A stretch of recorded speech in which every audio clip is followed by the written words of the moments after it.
कामयाब तरीन अशखास में शामिल होकर अपनी ज़िंदगी बसर करूँ। हर शख्स ये चाहता है।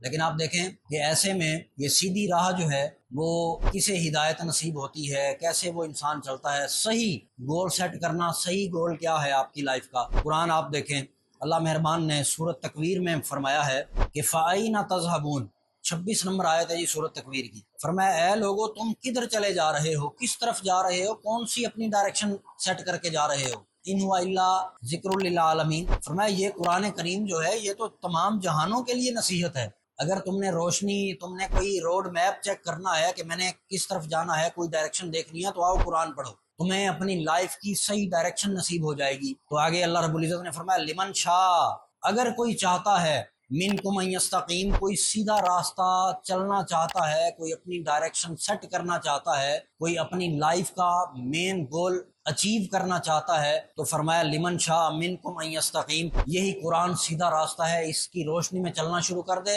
उसे मंजिल मिल जाएगी। फिर अल्लाह रब्बुल इज़्ज़त ने फरमाया कि मंजिल पर चलकर भी इतराना नहीं है, तकब्बुर नहीं करना। फरमाया वहां भी ये नहीं सोचना कि मैंने ये सोचा है, मैंने ये चाहा है कि मुझे ये मंजिल मिल जाए। अल्लाह रब्बुल इज़्ज़त जो है, तो फरमाया वमा तशाउना इल्ला यशा अल्लाह, फरमाया तुम तो चाह भी नहीं सकते जब तक अल्लाह मेहरबान ना चाहे। कौन? अल्लाह रब्बुल आलमीन, जो तमाम आलमीन का खुदा है। ये सूरत तकवीर की 26, 27, 28 और 29 नंबर आयत मैंने आपके सामने पेश की है। आप जरा बनज़र गैर कुरान करीम का मुताला करें, जिंदगी हसीन से हसीन तर होती चली जाएगी।